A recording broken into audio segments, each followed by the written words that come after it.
Good evening అండి. ప్రస్తుతం మనము సెయింట్ లూయిస్లో ఉన్నాము.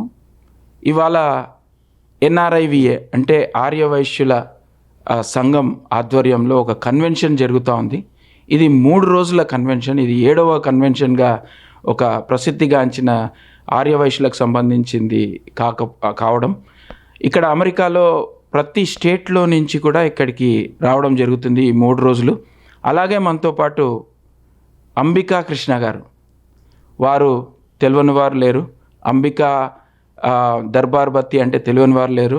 వారు దానికి చైర్మన్ మరియు ఆయన ఒక ఎమ్మెల్యేగా కూడా ఉన్నారు.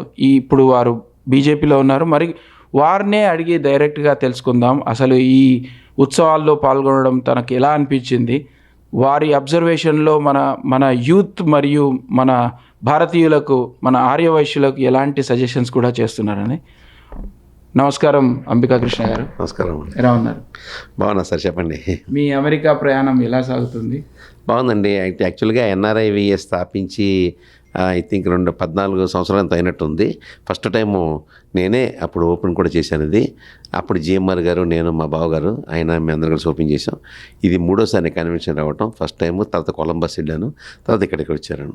ఈ వయసులందరినీ కూడా ఒక ప్లాట్ఫామ్ మీద తీయవలసిన అవసరం ఇవాళ ఉందండి. మనం వద్దన్నా కాదన్నా, మన ఏదో మాటలు చెప్పినా కూడా అబే కులాలు లేదు, అది లేదు, ఇది లేదు అంటారు తప్ప మళ్ళీ రాజకీయాలకు వచ్చేవాడు కూడా కులాలే ప్రాతినిధ్యం వహిస్తున్నటువంటి ఈ రోజుల్లో మా కులము, మా అమ్మాయి వాళ్ళు, మా ప్లాట్ఫామ్ అనేది అవసరం చాలా ఉంది.